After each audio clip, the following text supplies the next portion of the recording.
Welcome to Championship Monday night on the Basement Show with Mr. Knast. I am Mr. Knast.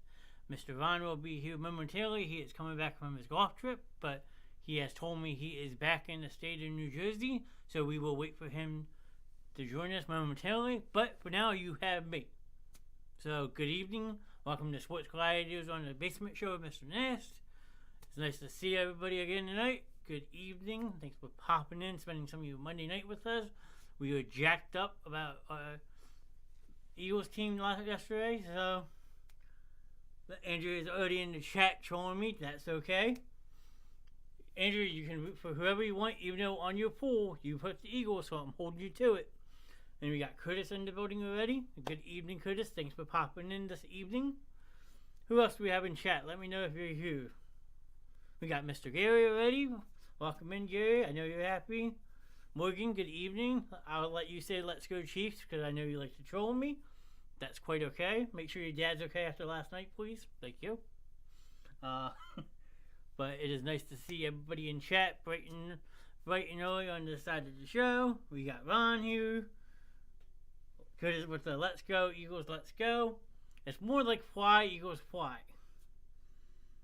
Yeah, gotta go with my husband's team. I mean, Andrea, I can respect that. I totally do. But if you want to win the pool, you might want to go the other way. We are going to the Super Bowl, Gary. We're going as fans. If you have $4,500 lying around somewhere, that's the cheapest ticket I saw was $4,500. And that's sitting all the way at the top of the stadium. So, if you got a credit limit of about $15,000, maybe we can talk. But no, I did not say die, Eagles, die, Morgan. Nice try. It's fly, Eagles, fly. Okay? Nice try. See, Curtis got it, right? We got Kelsey in the building. Good evening, Miss Kelsey. Thanks for popping in tonight. Ron should be joining us momentarily. He is on his way back from a fun-filled golfing trip. So, along the lines of talking football, some baseball news I saw today, a hockey trade. We're going to also hear from Mr. Ron and how his wild, crazy adventure in Myrtle Beach went this weekend. I am curious to know how he shot. He played, I think it was 3 or 4 rounds of golf. Me, myself, I'm not really that good of a golfer, but that's alright. Both sides now said. Unfortunately, I don't think the Chiefs are going to be able to do much. Mahomes' ankle was pretty bad at the end of that game. That is true, Curtis, but you got to also keep in mind that during Super Bowl week, you don't have much time to practice. So, hurry up, Ronald. How dare you? Andrew, I told Ron to take his time, okay? We don't rush people around here. They show up when they want to show up. So, Ron, he said he'll be on soon. So we will have a Tessing steak, I presume, for a week. So, okay. I'm sorry, just reading the message from somebody real quick. I've been going on no sleep, pumping out special intros. So, Ron's saying be there soon. So, you can see the man himself. He is trying his hardest to get here. Andrew, so stop being mean to Ron. That's all I ask. But I don't know if anyone else in the chat wants to talk about anything else while we wait for Ron to go over these football games, or if you want me to start it without him. It's up to you guys. I mean, I already got 10 lovely people in the chat. I appreciate all the support we get on this show. The show is growing. I'm allowed. I'm a woman. Okay, I can see your point, Andrew. You're right. Women do have much more breasts. So That's a really good way to celebrate your birthday with the Eagles winning. I wish I had some money that I could send you to the Super Bowl to watch them. Curtis, I want to take your money. I mean, as much as a dream it is to go to a Super Bowl game, I don't understand how people can justify spending tens of thousands of dollars to go to these games. Like yesterday, I pulled up 2 tickets that you could have got 50-yard line right behind the Eagles bench, and it was 2 tickets, and after fees came to what was it, $9,400. So, would you shave your head if the Eagles lose? Andrew, I'm shaving this regardless, win or lose. Okay, if they win, I might go what I did when they won the first time. I guess you have to wait and see. But regardless, I am getting a haircut so I can get rid of all this gray hair I have on top of my head. So I know I'll be pulling out your dad's Eagles hoodie and supporting that in Colorado right before the Super Bowl. Let's do it. Kelsey, I mean, you know how Joe was. He was an average sports fan, so yeah, I would be honored, and I'm sure he would be honored to see you repping his team. So, Joey McCown in the chat with a Super Bowl. Amen. This is like completely unexpected that the Eagles have made it this far, especially after only having Nick Sirianni 2 full years. But when you add somebody like A.J. Brown, a dynamic number 1 wide receiver, that makes that offense that much better. So, and then Andrew's suggesting to dye my hair green. Maybe. I'll think about it, Andrew. I will let you know, but as of right now, maybe. You and your dad are the only people I would wear it for. Well, I am honored, Kels. So, and Joey says, no, we deserve this. I mean, yes, Joey, I can see your take on saying we deserve this. We were the best team in the NFC all year. We had proved that through the first, 12 weeks going 11-0. So, I mean, I could definitely see why people would say that Philly deserves this, but no win is ever guaranteed in the NFL. So, sure, we didn't have Hurts the last 2 weeks of the season, so you can weigh that on a lot, but the way I look at it is, like, you have Hurts come back, still not 100%, but he's shown that he's still able to make the big plays when you need him to.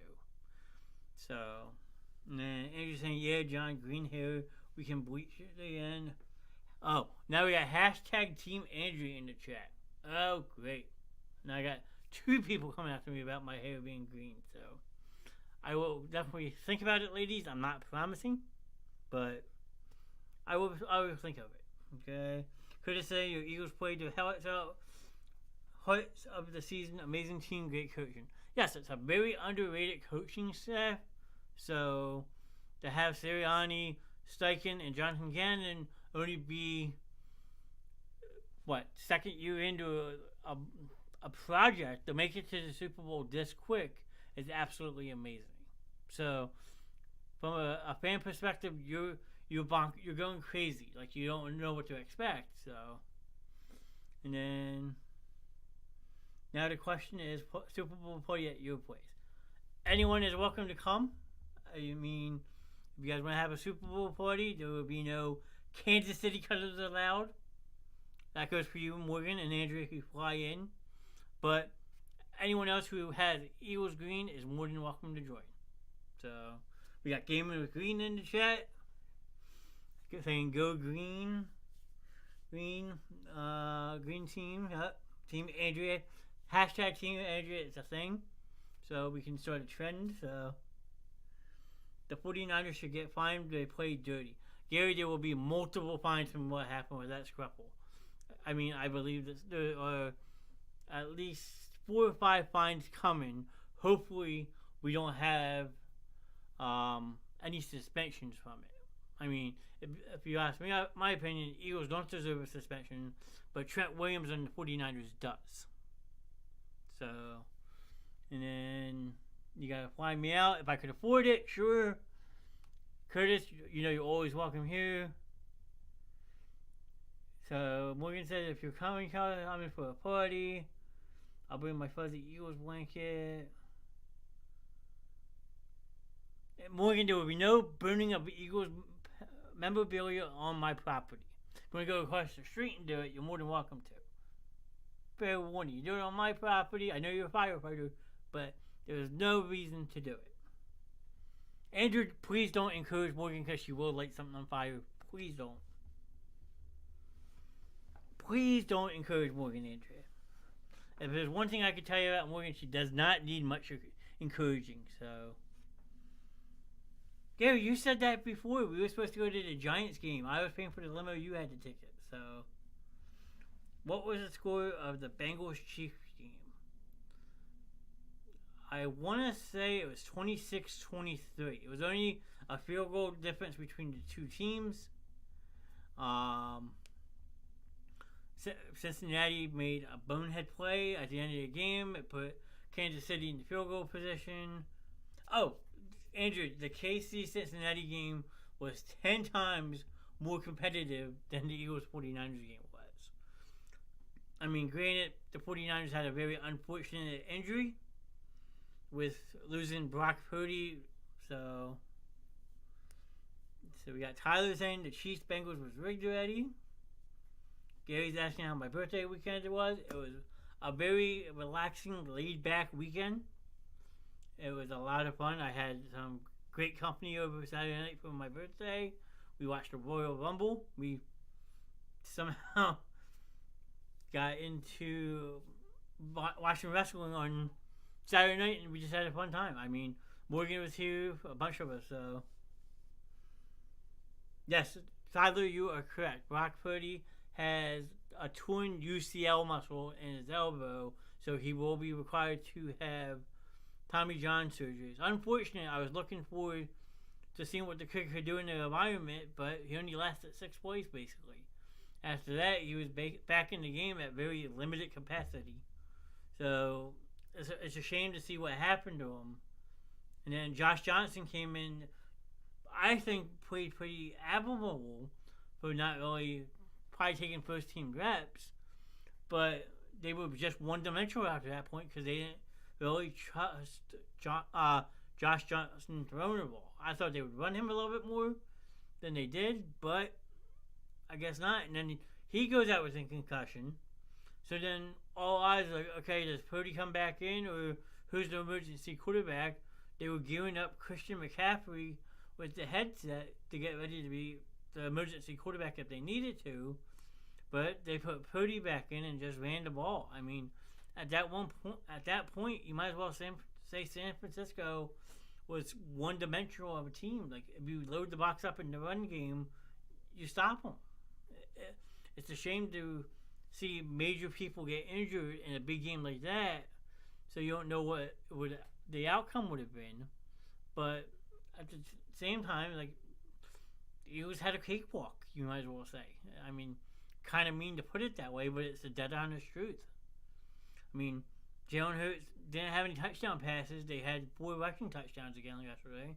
So that just proves that they don't have to rely on Jalen Hurts' arm to win these games when you have 4 or 5 talented people who can carry the ball for you. So, yeah, I mean, and then I'll wait for Mr. Ron, but there was a controversial missed call in that game, and I want to see what Ron says, that it might have changed the outcome of the game. So, Alexis lies. Good evening, Mom. Thanks for popping in. Everybody in the chat who's on Facebook, if you want to put a happy birthday for my mom, she's 18 times 3 today. So, wish my mom a happy birthday for me. I would greatly appreciate it. She'll probably run away before she sees all the comments, but the fact that she's in here, it means a lot. So, yes, Mom, I embarrassed you. I am sorry. I'll be disowned for about a week for doing that. So, please share the love. Wish her a happy birthday. I mean, I'll probably get a text soon in a couple minutes. I hate you, so. Let me just send someone a message real quick. And then You're welcome, Mom. Anytime, you know that.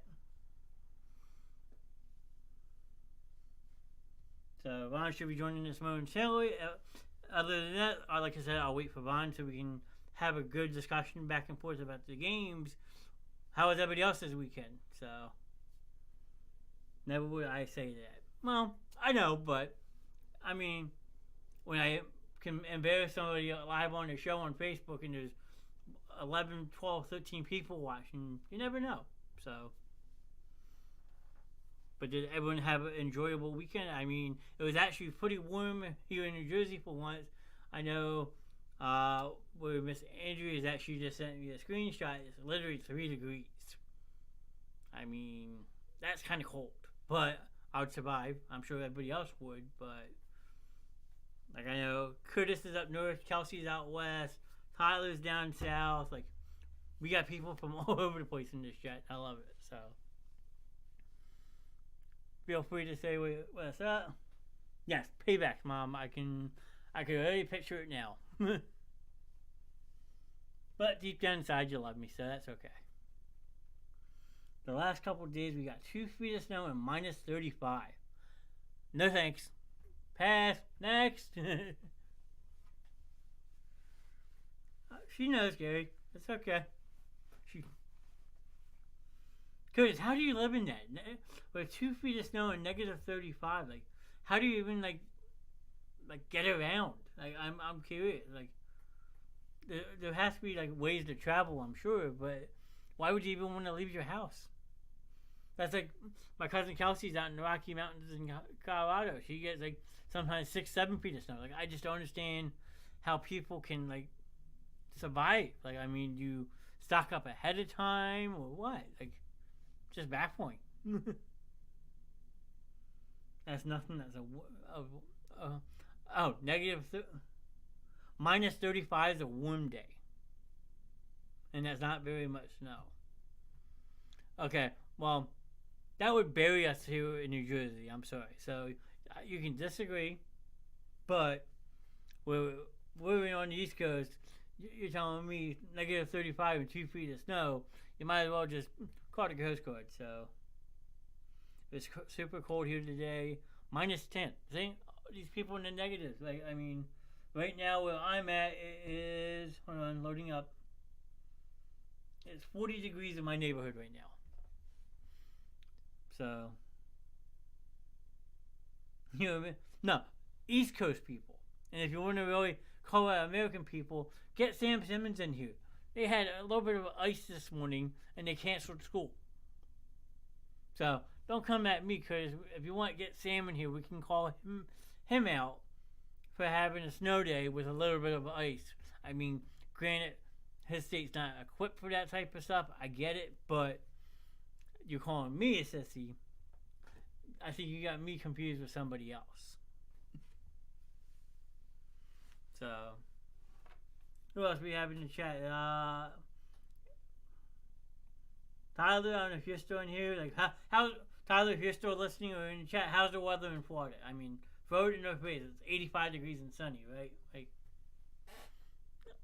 I'm curious what how the weather is where Tyler's at. Who else we have? I know Morgan's by me. Andrew, I already said.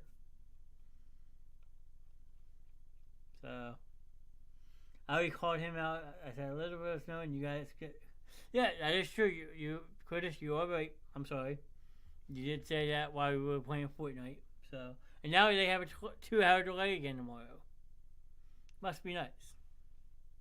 I mean, doesn't really bother me. I'm off from work till Friday, but it's just kind of bizarre. That's all I'm going to say.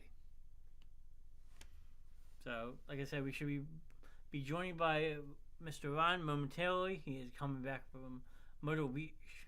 So, he said he's trying to rush to get on. I know he's dying to get on and talk. So, I had mentioned to Curtis earlier there was a big hockey trade today. Being from Canada, Curtis is a big hockey fan. So, if you saw the hockey trade, Bo Horvath got traded from the Vancouver Canucks to the New York Islanders for 2 players and a first-round pick. Mind-blowing, and nobody really expected it. And then hockey also lost a legend today. I read that Bobby Hall passed away. He was only, correct me if I'm wrong, 76, something like that. But it is a crazy trade, Curtis. And yeah, I mean, it definitely is a crazy trade. And Gary, if you're referencing the Bobby Hall, I did hear about that. If you know somebody else that died today, the only other name that popped up on my thing was the lady from Laverne and Shirley. Sorry.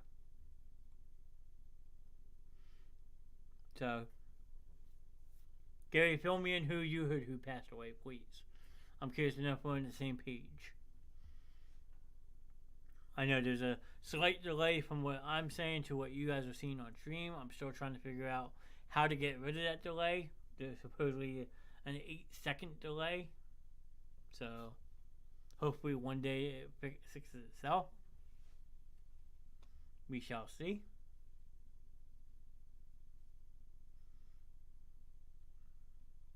Who else is in chat?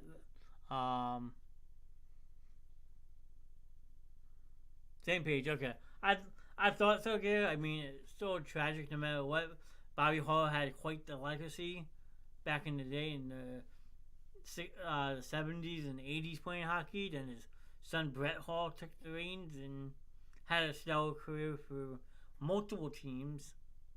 So, I mean, it runs in the bloodline, I guess you can say. Now, I don't know if anyone follows wrestling here, but speaking of the bloodline, like that fraction is falling apart, and it's absolutely great to see. So, I don't know. For sure, yeah. I mean, that's like half a family that was known in the game of hockey to be now deceased. It's a shame, but it's called life. What can you do?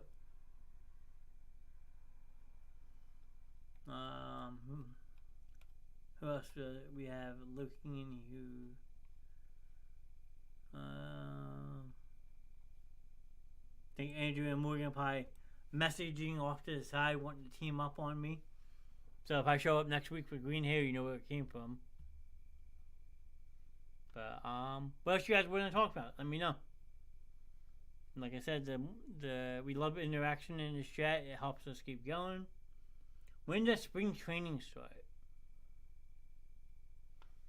So that is a good question, Mr. Gary. I will look for it for you real quick, since I don't know off the top of my head. Let's see. Philadelphia Phillies. Spring.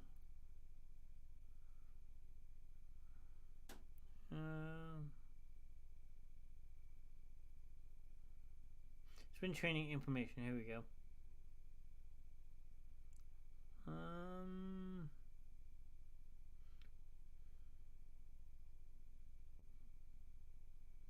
I want to say probably the second week in February, because they're having a split squad season opener on the 25th. So let me see if I can find a date for you exactly. When do...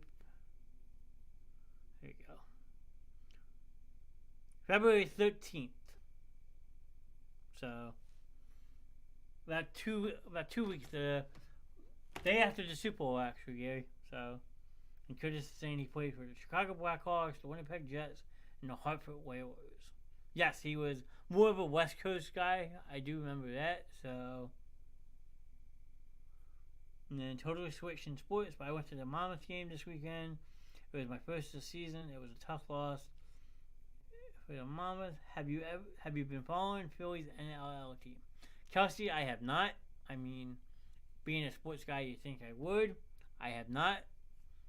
But I know a couple weeks ago they had a home game against Toronto and lost 12-5, I think it was.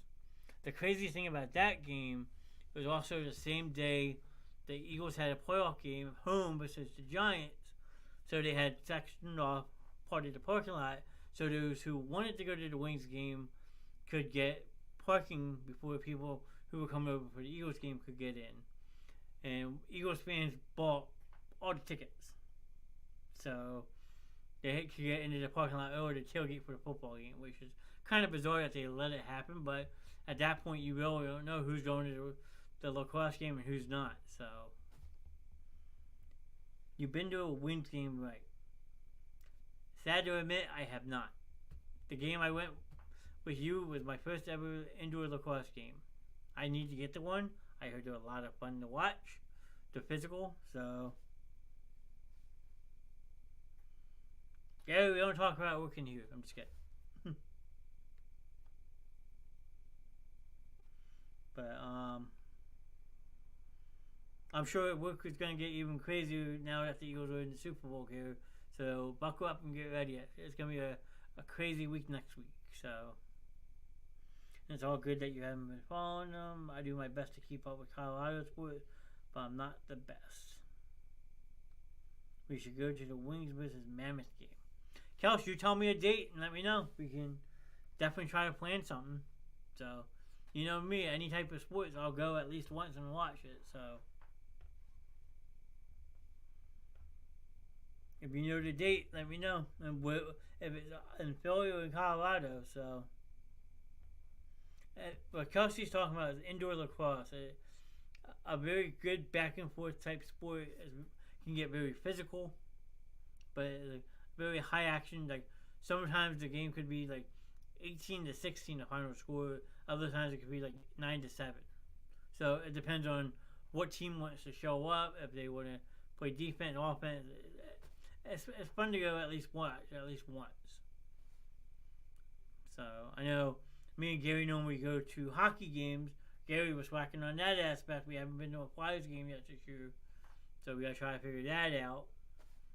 I mean, second straight year I didn't make it to an Eagles home game.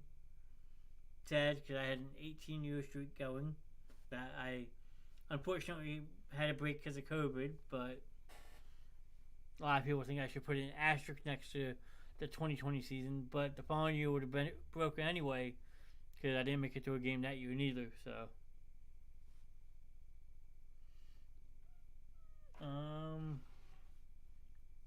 What else do people want to talk about? Let me know. I'm open for anything that you guys want to talk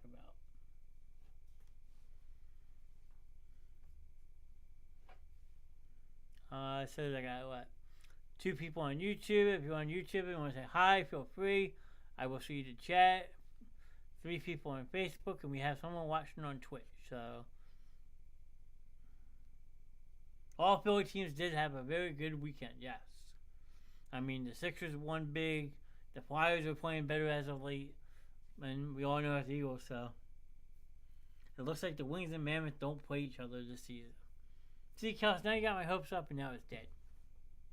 Shame, shame, shame. Just kidding. I won't get mad at you, guys. We'll figure something out. And Kels, if you want, message me on the side later. I'm going to tell you something that's very shocking and disappointing as well that I only want to tell you. So, I'll message you after the show and I'll get your opinion on it. It was pretty crazy when I read this yesterday. I think it was, no, it was today. Yes, it was yesterday. So, I mean, let's see. I think the Sixers are on like a 9-game winning streak, if I'm not mistaken. Yes, definitely message me after the show. I mean, I don't care. I got you, cuz.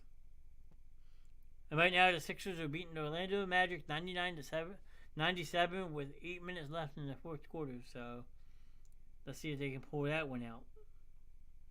But the Sixers are now, 32-16. They jumped up big time, and they're on a 7-game win streak. So, let's go Sixers.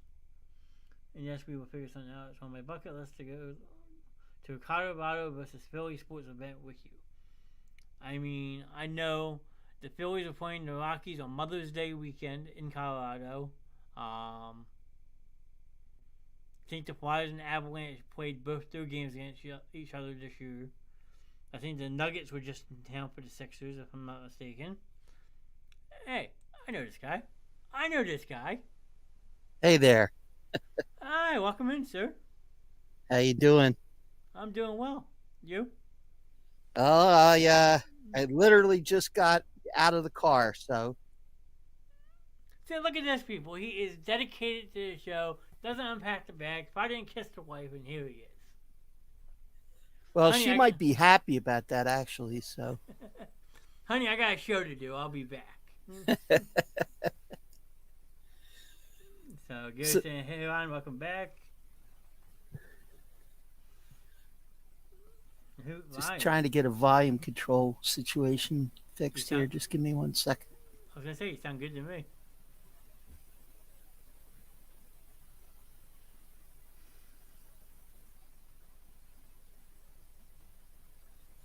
Hopefully it's not my mic. I just got a new one, so. No, I think it's probably me. Now you mute it. Oh. We got static. I can't hear you, Ron. You're muted. Okay, got me now? Yep, I got you now. Okay. Sorry for the technical issue here. It's all right. I mean, I'm just shocked to see you jump back on that fast. If we hadn't hit some traffic coming in, I probably would have been on a little sooner. But right around Washington, D.C., we hit a little bit of traffic. So that's to be expected. That's what, like, me and Gary drove down to Charlotte, North Carolina one year. We left overnight. We were like, I'm not taking that chance. So how's the hammer hanging? High from Oz. Quite well, I must say. So thanks everybody for welcome. I'm glad to be back. Had a great trip, but I also am glad to be back in town. So, and obviously lots to talk about. So I'm gonna let you have the floor for a couple minutes. So I really need to. Huh? I really need to fix this. I've got to give me 1 more second because I'm having a volume control issue here. Okay. I mean, yeah, I was gonna say I can mute your mic if you need me to, but he's just trying to figure out volume. But Ron's not gonna go anywhere, I promise. Sometimes technical difficulties happen on live shows. I'm not worried about it. I know Ron will figure it out. He is a smart guy. And we're going to hear all about his crazy weekend. Because he went to all Eagles bar down in Myrtle Beach with a wild group of people. Saw some crazy pictures from the weekend, so I am curious to hear the stories. John, you need help or you want to talk offline? Gary, I will message you after the show as well. Is his age not technically an issue? I mean, no, I think Vaughn is very well off. I mean, he is a very smart guy, Ken, so I don't blame his age. And I don't think Vaughn would either. So he will be back in a second. But yeah, thumbs up to you, Gary. I saw your message. I will shoot you a message when the show is over with and we can talk. But what Gary's referencing to, he's going to help me start getting the studio set up. I got my backdrop down there. If you guys follow the Facebook page, then you just saw the nice gift that Morgan and her husband got me for my birthday. It's a big giant banner that you will see behind me once I move downstairs, and it says The Basement Show with Mr. Knast on it. So I am super excited to start getting the process started down there and just continuously growing this show. I mean, we're now doing it Monday through Friday, Sports Monday night, and the rest of the week we have a different show every single night. So it's been great. I mean, I can't thank you guys all enough for the continuous support, helping us out. Speaking of that, we also have some business to take care of. I forgot. So, Ron's back. Yeah, all good? Okay. There he is. Got me? Yep, I got you. Nope, now you're muted again. Hello? Hello. I heard you, then you went out.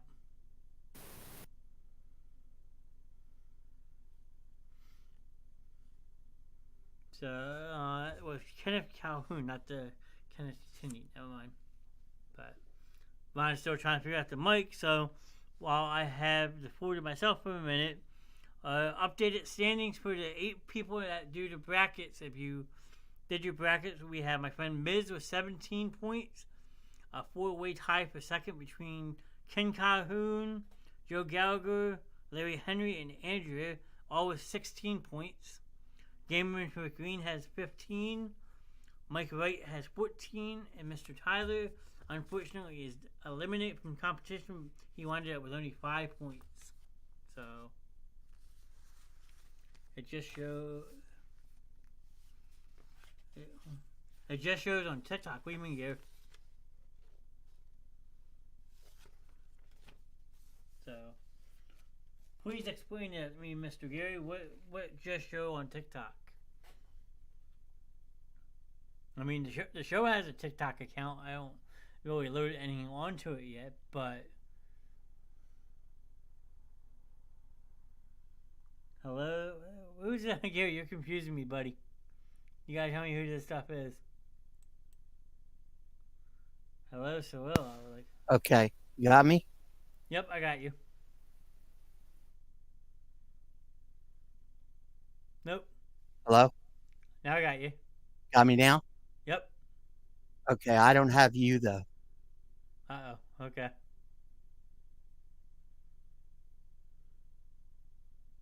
I'm gonna reboot and I'll jump right back in. Okay. No problem. So I didn't notice the dirt. There's dirt on Ron's lip. I couldn't tell you if there was or not, so he's gonna restart his computer and hopefully be able to jump back in and everything will be good to go. So I hear you too, Gary. I mean, I can't physically hear you, but I can see your comment. So I mean, sometimes that stuff happens when you restart computers after a while. Like you lose audio, you gotta go in and tinker some stuff. So Ron should be back momentarily, and then we will get the ball rolling on his stories. I'm eager to hear him. So appreciate the 8 people hanging out with us tonight. Again, I got 2 people watching on YouTube, 5 on Facebook, and 1 on Twitch. So if you haven't said what's up yet, feel free to. I mean, we love hearing from people who take the time to watch the show. This is an interactive show, so if there's something that we haven't talked about yet, then feel free. Lalo with the Go Chiefs. Evening, Lalo. Thanks for popping in. I mean, next week we are just going to probably talk about just mostly the Super Bowl. This week I want to try to change it up a little bit, but if there's any sports related things you guys want to talk about, feel free. It's just nice to see everyone taking the time to show support to the page. I mean, it means a lot. The show is still growing, and we have a lot more to come still. Tomorrow night, I can't wait for this weekend NHL All-Star Skills Competition. Well, I'm sure the NHL will be a little bit more exciting than the NHL All-Star Game might be a little bit more exciting to watch than the pathetic display that the NFL is going to put on. Since you want to talk about All-Star competition, Curtis, the NFL is also this weekend. They do it now the weekend between the conference and the Super Bowl. And it just sounds so dumb. So, lots of bird hater stories in the news. Ken, that's why I don't read the news. I try to stay away from it. I obviously read it so I can get some content for the shows. But people are, oh, well, if we didn't have a backup quarterback, we would have won. How can you tell? The Eagles have been playing lights out football. So your quarterback gets hurt. You're going to blame us for winning a game because your quarterback got hurt. I mean, I want to talk to Ron about it, but there was obviously one missed call that I think might have won the game a little bit. But, yeah, I mean, exactly, Ken. We won the Super Bowl with a backup quarterback. Our starting quarterback got hurt, the third to last week of the season. And, Foles struggled at first, sure. but then he found his rhythm in the playoffs and won the Super Bowl as a backup. So it can be done. Look at Washington Redskins the year they won. So let's see. Hey, Okay. I can hear you. Can you hear me?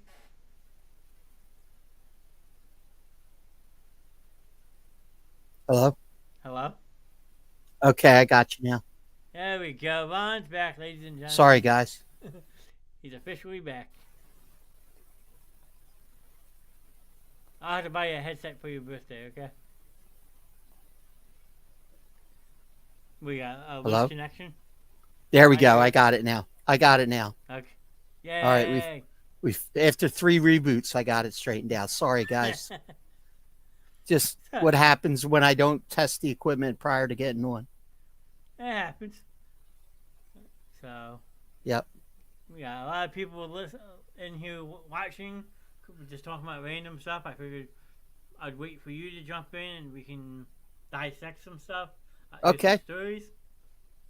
Yeah, well, let's go with the dissecting stuff. The stories. Some of them might have to wait until the statute of limitations runs out. So. Oh boy. All right. So, what do you want to start with? Well, do you want to talk? I want to hear about the crazy atmosphere. Washington Eagles went 31-7 in an Eagles-themed bar in Myrtle Beach. Let me tell you, that place is amazing. It's called Foster's Bar and Grill. We found it a few years back. Actually, we got to watch the 2017 championship there as well.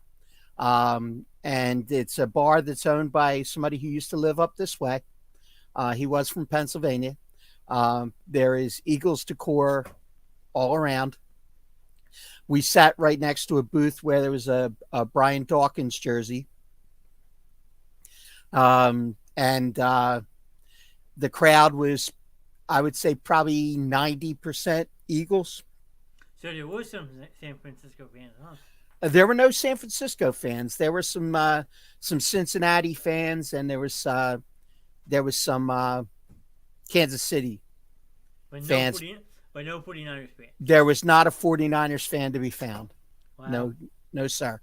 And even if there was, they wouldn't have had much to celebrate. So the fight song erupted every time that we scored. The first one was kind of weak. I'll admit it was led by me. The second one got better.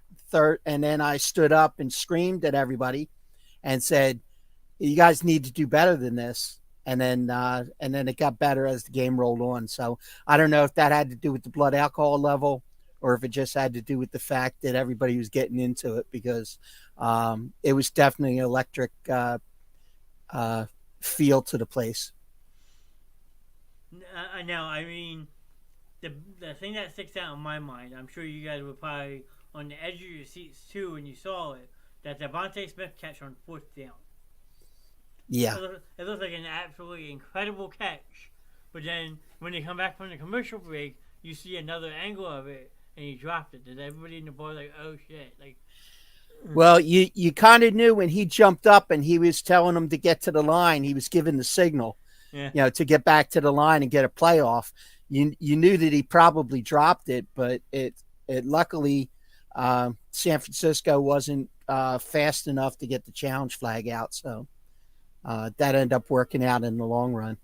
Now, if they do challenge it and it gets reversed, obviously, does that change the outcome of that game? I mean, it could have, I think, but I mean, based on the sheer, the way that the game played out, I mean, I don't know that one play would have made a big difference if Purdy still goes down, if Johnson still goes down. I don't know that there's much that they could have done at that point. They really had no answers on offense. The offensive line was getting smacked around by the Eagles defense. They had no answer for Hassan Reddick. They had a backup tight end trying to block him because they were setting up with a 5-man front and rushing him off the end, moving him around, rushing him off the end. And they left blocking him to a backup tight end who was getting pancaked on a regular basis. I mean, it definitely was a dominated wing. I mean, it's unfortunate to see Purdy get hurt because everybody built this kid up that he was going to come into Philly and kick our ass. He was sitting on his ass after the 6th play of the game. So, yep. I don't shave during vacation, Ken. Yeah, he's saying something about your dirty lip. I'm just ignoring it. Yeah, I got you. But no, but definitely, I don't think that there was much they could have done once they had those 2 scores at the end of the first half after the turnover, when Johnson just flat out missed a snap. After that, I think that the writing was on the wall. It was just a matter of how ugly it was going to be and would it actually end up with the magic score again, which I was excited about at the end because I was like, one more touchdown, we can get there. Get to that 38-7. Yeah, I mean, it definitely got ugly. Now, what Trent Williams did was completely unnecessary. Basically, picking Kayvon Wallace up by his neck and throwing him down on the ground. On a horse collar, was even worse. Well, anything you do like that is just it makes the game look bad. San Francisco knew they were beat, they were outplayed, and then to do stupid shit like that, it just sends a bad image to the NFL. Like, now, going forward in the next season, do you see discipline for Trent Williams coming from that? I think definitely at least a fine at minimum. I don't know about suspensions. If there was a suspension to be handed out, that would probably be maybe the only one. I don't think that Kayvon Wallace gets suspended for what he did in retaliation, because actually prior to Kayvon Wallace reacting, he was actually being pulled out of the pile by his feet by a member of the 49ers. So I did see that too. So,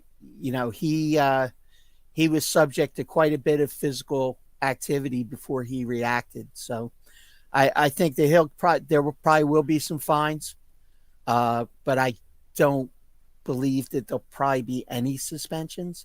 But if there were to be one, it would have to be for Trent Williams for pulling him down with a horse collar and throwing him to the ground. I think that that's definitely a possibility. I mean, even earlier in the game when the linebacker from the Niners was literally roundhouse punching, trying to punch the ball out of Gainwell's hands. He took 4 or 5 shots where he full out swung. I mean, he wasn't just trying to pop the ball out. He was literally swinging it at Gainwell to knock the ball out. I saw that as well. Like, now they called the unsportsmanlike for it, but do you think he should have got thrown out of the game for that too? Probably not, but he may get a fine for it though, because if they interpret it as taking a swing, so to speak, there's a possibility. But then again, when it gets to be now, they don't want a lot of attention being on the discipline end. They'd rather have the attention be on the 2 weeks leading up to the game. So the NFL may just let this one slide and just kind of say nothing to see here and move along. And then Gary's asking, did we see the Jalen Hurts get thrown down? And yes, that was another blatant cheap shot. He was clearly out of balance, and the guy literally takes 2 hands and shoves him forward. Yeah. Luckily, Hurts bounced right back up, but he gets hurt on that play. I mean, the game was already over with, but that would have been a big loss. Mahomes had the same problem in Kansas City. So, and Ken saying when the refs came on, the call penalty had blood on his face. Lisa pointed it out to us. I didn't notice that. Who had blood on his face? I didn't notice that either. I mean, I wouldn't be surprised if it was Wallace. I mean, yeah. I don't know. Like I was, I'll be honest. I was in a. The ref did, okay. The ref. That's right. I did. Now that he says that, the ref was pretty cut up. But there's no need for that. So just finish the game and move on. I was in an alcohol increased state, so I may have missed some of the little details. You know? Are we still hungover tonight, Ron? No, we're just fine. But no, I mean, it definitely. And Hurts didn't have a touchdown pass again, but they had 4 rushing touchdowns. Yeah. So. Well, I mean, you know, the thing is with Hurts is I think that, and you got to give credit to Hurts, and you have to give credit to the coaching staff. I mean, they've gotten to the point where they've identified how they want to attack a certain situation, and they stick to it. They've made some adjustments over the last couple of weeks, which have been highly successful on the defensive side, playing a lot more man. You know, not playing that soft ass zone that I always complain about, that has gotten us into a lot of trouble, especially against these teams, and especially next in 2 weeks against Travis Kelce. They can't leave him, exist in the middle of the field in that short zone. So they got to get up and play man, and have to rely on Bradbury and Slay and those guys back there to do their thing and just get good pressure on the quarterback, and don't give him the opportunity, Mahomes especially, don't give him the opportunity to just sit back there and pick us apart. Yeah, I mean, it's definitely nice to see Avonte Magic's back, because now you have your back in the lineup, so now you can move Chauncey Gardner-Johnson back to safety. Don't say Nickelback and Super Bowl in the same sentence. It just, I get nasty flashbacks. I don't want to think about that neither. So moving on. Now, in the other conference, the AFC game was much more competitive. Yes, it was. And unfortunately, it was decided on stupidity. Yeah. It was just two very questionable things that happened there towards the end. The intentional grounding, obviously, being one, and the other just being the blatant hit out of bounds that just gave them the yardage that they needed to get that final field goal when that game looked almost absolutely going into overtime. Yeah, well, Tyler had said this earlier. Do you agree with this? Chief Bengals was rigged. He was pretty adamant about it too. Yeah. Yeah, I would say that's a fair call there. I mean, I think that's the only thing Tyler said in chat, but like he was, as you can see, he was pretty adamant about it, like 6, 7 exclamation points. Yeah. So that just makes you think that the NFL wants certain outcomes of these games to boost those ratings and stuff. Well, I mean, honestly, all of these so-called experts, are all over Cincinnati on that. And I mean, Vegas, I guarantee you made a bundle on that game. So, I mean, from a, now that the age has come when so many people are betting with FanDuel and all this other stuff, besides the stuff that existed before that existed, there's just so many people that are wagering on these games, and it just amplifies the amount of people that anytime there's a close game, their first reaction is, I lost my bet, it must have been fixed. And it's just not, it's literally, in 99.9% of the cases, it's literally impossible. I mean, you're talking about you actually have, 2 teams and a set of referees and 22 guys that are all in on it. It's not likely. It's not. Well, what's more important is that these odds makers have so many more analytical tools at their disposal now, and they have so much historical data that they have made it an even more exact science when they set a line and a game ends up being almost 80% of the time somewhere in very close proximity to the line, the final outcome. Unless you're a Phillies fan and then they blow it out by 27 points because the Eagles were only like 4-point favorites. And then Yeah. Gary wanted to know, did you guys hear and see the green light on the Empire State Building? I did not. Yeah, they did. Yeah, they lit the Empire State Building up green, and a couple guys from the, I know at least one guy from the Jets was on Twitter whining about it, saying I'm out or something like that, or on the Empire State Building, because the Empire State Building stated on Twitter that they were lighting it green for the Eagles' victory. So. Oh, really? Yeah. That'd probably get a couple people up in New York City not too happy. Yeah, so that was, there was a lot of trolling going on with that too. But hey, we allow them to put their teams in our state. So, if we have to put up with the stink of the Jets and the Giants, then, we should be at least get a little payback with a couple green lights on a building. Yeah, especially since they won't even take the name New Jersey to the New York and New York Giants when they play in New Jersey. Good point. Hey, we let them in the swamp. We figured we put them out there, and they would their stink would just blend in with the stink of the swamp. But, hey, the stink is something else, but I won't talk about that because the whole conspiracy about it. Yeah, that Jimmy Hoffa's buried up in the Meadowlands underneath the stadium. So yeah, that's what some people say. So maybe we're covering up a lot of stink on that aspect. But now with the Super Bowl, where they light it up like a Christmas tree, because now you got Eagles Kansas City. So yeah. But, well, I think that might have been a one and done. I don't know that they go back to it because they're probably going to get a little bit of backlash for it. Oh, I'm sure.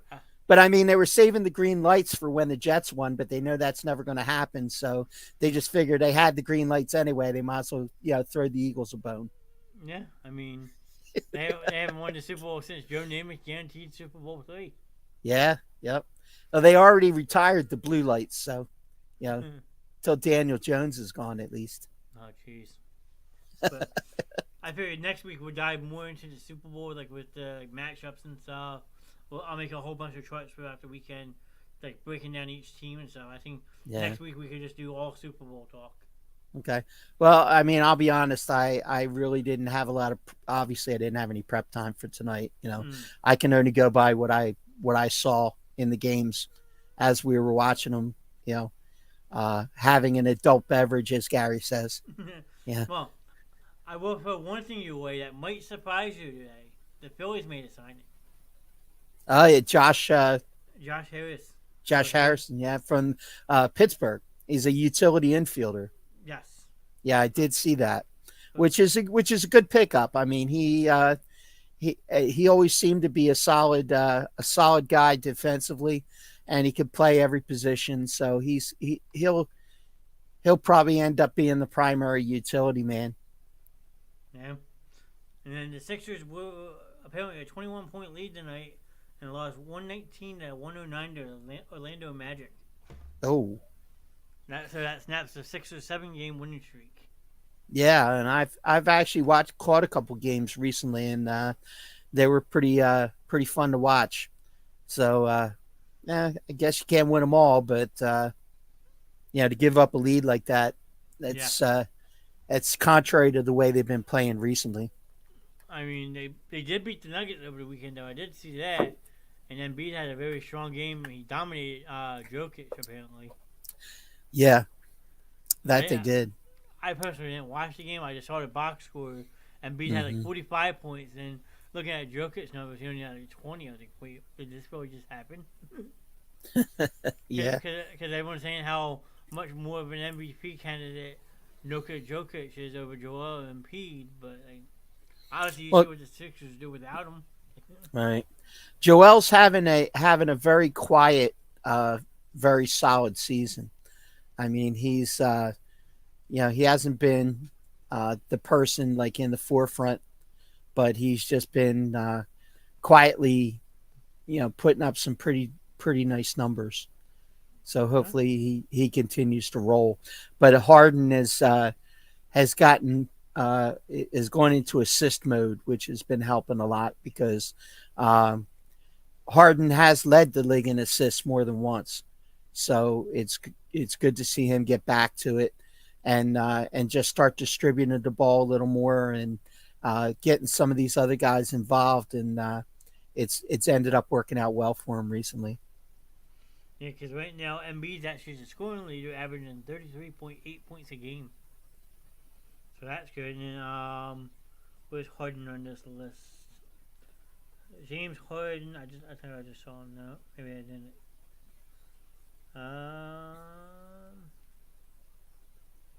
Thought he was on this list, huh? Embiid's 4.2 assists a game. Yeah. So I saw Harden. I guess I didn't. But I also read today that the Sixers are going to try and make a move at the deadline, that they're apparently throwing the poker chips in and trying to get Damian Lillard from the Portland Trailblazers. Yeah, I mean they had an eye on him at one point, and I'm kind of indifferent on that. I like the mix that they have right now. I don't know that you want to take pieces away to try and acquire somebody who may or may not fit in what they're doing currently. Yeah, I mean, plus a lot of these trade rumors involve Tyrese Maxey, which I'm absolutely completely 100% against. Yeah, I don't see any reason to move Maxey for somebody who, just because they have a name, that's not what they're about. Not really, no. It's Joel's team. It's always going to be Joel's team as long as he's here. So, I don't think that they necessarily need to have all the superstar names. Like, some of these teams insist on building this core of aging, guys who were stars or are currently stars, but on the back end, rather than just having effective pieces that fit into the puzzle. I mean, we all know Doc Rivers is on the short leash. He has to provide something this year. Yeah, especially with the talent they brought in. I mean, it's been win mode for the last 4 or 5 years, and they're getting closer, but they're not getting over that hump. He's got to get out of the second round. I mean, that's what it comes down to. I mean, they, just making the playoffs and winning the series isn't enough anymore. No. You've only got a short window with Joel. Obviously he's had a history of injuries, been lucky lately. But there's no situation where, there's going to be an 8 or a 9 year window. They've only got maybe another 3-4 year window probably with the current talent that they have. I mean, you got Maxey, who, if you hang on to him, he'll be obviously a big part of the future. But other than that, you're going to have to continue to build and kind of shuffle pieces around, and they've got to be in a win now mentality. Mm-hmm. You would think they would, but like they go on a run and they come back down. They go on a run, come back down. So you gotta find that level consistency. Yep. And that could be the coach. Yeah, I mean, but how many coaches can you go through? Well, that's true, but I mean, it's been a couple years now that there's been doubt about Doc and his ability to coach this team. So he's gotten to a certain part, close enough to the ceiling, and then he falls off. So if they can find somebody who can carry him past the second round of the playoffs, I think that that's really where they need to be. Yeah, just like the Flyers with hiring John Tortorella, everyone thought that he would turn this team around. They're second from last place right now. Granted, the Metropolitan Division is a really tough division to play in, but to go on the streak that they would and bounce back, like, again, like, does that belong coach, or is that just lack of talent? But well, I think it's more the talent level than anything with the Flyers. I mean, Tortorella is there for one reason only. To rein in the team, to provide a structure and some discipline, which was totally lacking under the prior coach, and kind of right the ship. I think, and then from that point, once they've stabilized, then I think you're going to see is when they're going to make some acquisitions, or they may, go in a different direction with the draft and build the team back up again. But before they can start building, they have to establish the foundation, and that's basically what Tortorella's there for. Ken says it best too. What happened to Andy Reid? 4 NFC titles and no Super Bowl. Yeah, exactly right, Ken. He would get to a certain point, and we just wouldn't be able to finish. And while it was impressive to get to that many NFC championships in a row, I mean, it just seemed like we couldn't get over the hump. And there are a lot of people who point less in that situation, less at Andy and more at Donovan McNabb. I mean, was it McNabb who couldn't, face the pressure? So he was the one thrown up in the huddle in the Super Bowl. So yeah, and he was the one who injured many worms over the years by throwing balls into the ground. So Matt says, "Go Birds!" Welcome in, Matt. Thanks for popping in tonight. Hey, Matt. Sometimes it was. All right. How did you play golf this weekend? Did you shoot any 70s, 65s? Well, yeah, okay. No, on the front nine maybe. No, we we don't keep score. We play best ball. Generally, our foursome, we just everybody hits off the tee, and then whatever the best shot is, everybody moves their ball to that location, and then we hit the second shot, and so on throughout. So we don't keep individual scores. Gotcha. So, but we probably shot. I would say be reasonable to say we probably shot in probably mid 80s maybe. Nice. And and that's we're not a lot of there's not a lot of great golfers that go. There's a couple guys that are play all the time. Some of us that go only play the once a year. Only play this weekend for the trip. So so we have a wide variety of different levels of golf. So but we have fun. That's what counts. So absolutely. Yeah. Yeah, my friend Val in the chat with the Let's Go Eagles. Welcome in, Val. Nice to see you. Hey, thank you. Welcome in. I was actually told a very funny story today about the game of golf. Would you like to hear about it real quick? Sure. So I had to go to a funeral today. One of my aunts had passed away, so I saw a lot of my cousins I hadn't seen in a while. And I found out 2 of my cousins golf with each other. So they're talking today that they went out as a twosome. They put a third guy with them, and they said, "Oh, great, this guy's going to be good." He's like, "I always shoot 87." That was his score. So okay.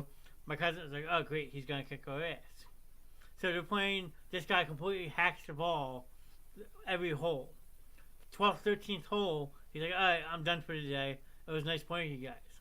They added up his score. It was an 87. So he shoots an 87 then leaves. I got to use that. That's a great. That's awesome.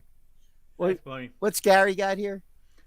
Let's see. I can't. Let me pull it up. Do you guys know what I really care about? Citizens. I really care about Simmons. His basketball record made me. Is he playing like I? How is Simmons doing? Okay, there you go. How is he doing? He's lousy. He's just as bad as he was, if not worse. His team hates him. The fans hate him. He doesn't shoot. He doesn't make free throws, and he gets into foul trouble. So yeah, passes up open layups. And he dishes the ball off rather than shoot. And he's never going to be a force in the NBA. Period. He'll fade away into oblivion at some point, and absolutely nobody will miss him. No, I mean, uh, you might as well. At one point, you could have said he was going to be the next Magic Johnson, a 6'10" point guard with the passes and just dunking the ball. But like, we can't even say that anymore. It's a wonder he can be a good bench warmer, and that's what he's going to wind up being, Gary. Right, but I mean, they don't even want him as a bench warmer because he's negative influence on the rest of the team.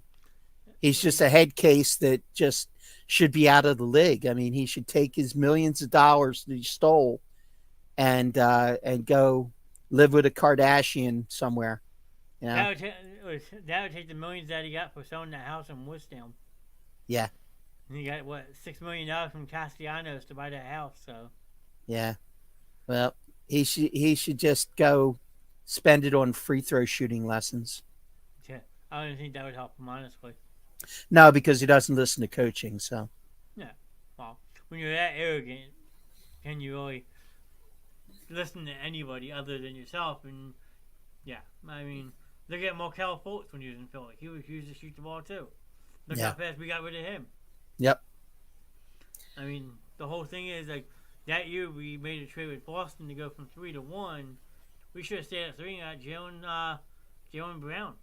Yeah. Imagine the difference that would have made. Yeah, it's true.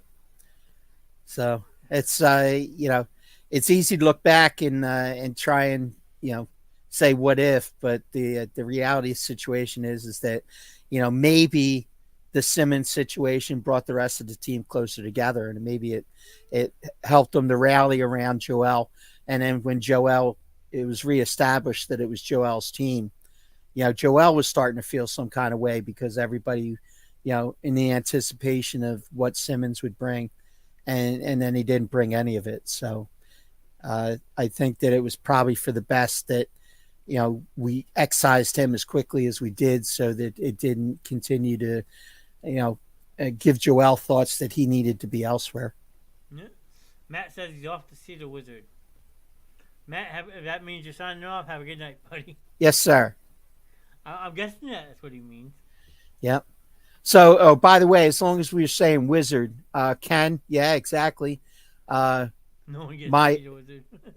My hats off to the crowd at Oz. They had a nice showing this weekend in my absence. I was glad somebody was able to keep my seat warm. And Oz is our Eagles home away from home. Mm-hmm. In Ken's backyard. We've set up quite an operation there, and we thoroughly enjoy our regular crowd that comes out every week and supports the Birds. And I was sad to have missed this past game, but obviously I will be back for the Super Bowl. So unless they don't want you back because of what happened in the championship game, you might have to wait till next season. They might not tell you to come back this year. Well, I think it's a safe bet that I'm allowed back. I'll take a risk and go out on a limb on that one, but now, we shall see. I did see you one post. You want to talk about your wild karaoke night or no? Oh, every night's karaoke night in Myrtle Beach. I mean, I have a place I've been going to for many years. It's called Pop's Place. It's about 5 minutes from my hotel. It's a little, I'll call it a dive bar because it's similar to the dive bar kind of atmosphere. Very similar to one of our first home away from homes for karaoke in this area, the Tower Tavern, which now is called the Rail House in Westville. There's a handful of local, a lot of locals. The beer is dirt cheap. There's carafes on the bar where you put your tip money. You don't just lay tip money on the bar. You put it in a glass carafe. So it's they do karaoke there 7 nights a week. Wow. So every single night of the week is karaoke night. And if you as you learn more about me, you know that if I had a bar here that had karaoke 7 nights a week, I would be tempted on a nightly basis to be out doing some singing. So I only do once a week when I'm here. So. Well, when you say the warehouse, that's like right around the corner from my house. Yep. Yeah, so I might have to pop up in there one night. Well, no, we don't go there anymore. It changed ownership, and the new ownership doesn't care for karaoke. So my home for karaoke in this area is the National Park Pub down on Hessian Avenue. All right, that's still not that far from me. So yeah, it's only a few minutes away, and they do it every Friday and Saturday. So it's usually where you can find me every Saturday night. So. Ken says they were 16 strong. That's a heck of a party. Yep. Yeah, it is. And should have been 17, but 1 week a year, somebody has to sit in my seat and keep it warm for me. Well, if Ken would have called me, I would have been more than happy to. But hey, we invited you already, so you are invited and you are welcome. So we'll have to see when we can make that happen, because obviously there's only the Super Bowl left for this year, and I don't want to jinx it. I don't want to jinx this year. Maybe we'll start back next season. So yeah, maybe next season, we can. I'm sure we can find a spot for you. Yeah, I'm sure, but it's up to you. I was wondering if you wanted to do a Tessie's take this week, or if you want to skip it for a week.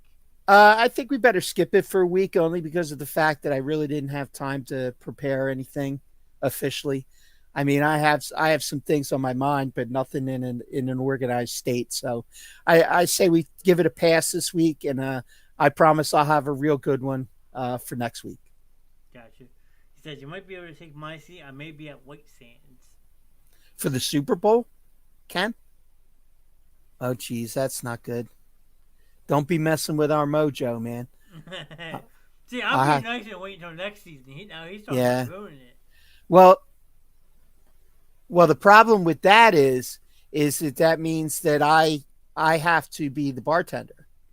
Oh boy. So when Ken's not available, I switch into that position. So now somebody else is going to be in my seat anyway. So I'll be tending bar. So, but that's okay. I don't mind, because it should be a raucous time, and we'll definitely miss you, Ken. That Super Bowl Sunday, in my opinion, is always the longest day of the year. Yeah. Because they have all that stuff that leads up to it beforehand. Just seeing if I can find something. Yeah, I'm sure you heard that Brock Purdy tore his UCL. Yes. Elbow. 6 months he's going to be out. Wow. With a torn UCL. So that probably puts him, probably into training camp. Yeah, probably, at least. Before he can actually do anything. So, there's a question mark. But in the same respect, the Tennessee Titans signed a general manager from the 49ers organization. Mm-hmm. Ray Carthen, I think is his name, something similar. I may be messing up the name a little bit, but anyway, he's from the 49ers organization. 10 minutes after he signed with the Tennessee Titans as a general manager, on Twitter, Trey Lance threw up a picture of him, of this new GM in Titans, and 3 fingers crossed emojis. Really? And that was within 10 minutes of the signing. So, you can maybe take that as maybe a hint that he may be coming for Trey Lance, the quarterback in Tennessee. Yeah. So that would further complicate the Niners situation, and maybe they might have to hang on to Jimmy G. Maybe. And then, I don't know if you heard this or not. I'm just finding out about it now because I was looking up some news. The Los Angeles Chargers have a new offensive coordinator. They do, Mr. Kellen Moore. I did not know he was leaving Dallas. Yeah, he got fired from Dallas. Wow. He got fired yesterday, and he had a new job today. That's crazy. So, yeah, Dallas let him go, and the Chargers first thing this morning, announced the signing. I mean, if you ask me, that's an absolutely huge signing for the Chargers. It is, absolutely.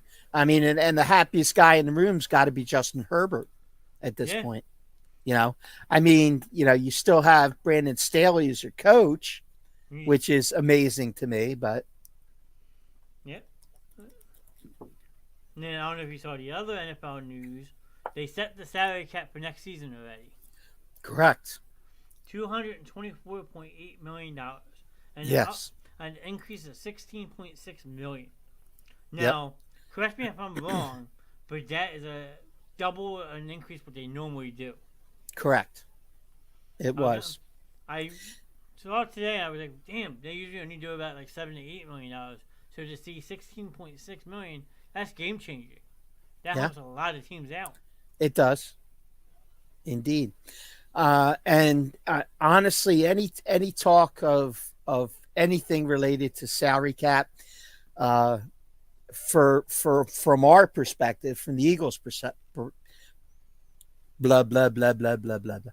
From the Eagles' perspective, is sorry, my mouth is still like in Georgia or South Carolina somewhere. But anyway, the situation there is that now that we're going to the Super Bowl, that changes the dynamic of who stays and who goes. Yeah. The result of the Super Bowl is going to change the dynamic of who stays and who goes. It's going to. Some people are going to retire because they want to go out on top. Some people, if they lose, they're going to say, well, I want to come back for one more year because I think we have a good shot next year, which, for all practical purposes, you have to assume that they do. I mean,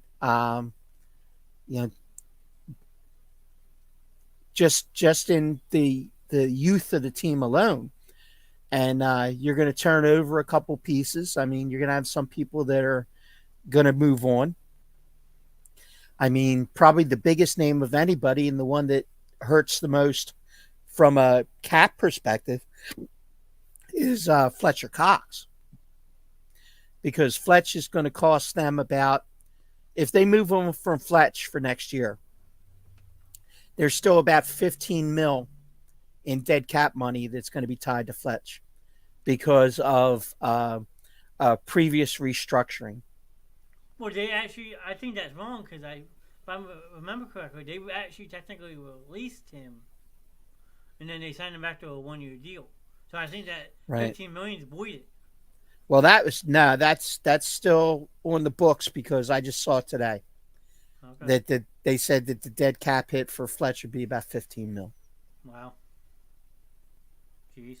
So I think that a lot of people, thought that was the case, but I think the NFL has some kind of a rule in place that prevents you from doing that. Gotcha. So. And then they also announced franchise tag numbers for the 2023 season. Yeah. $32.4 million for a quarterback. Mm-hmm. $10 million for a running back.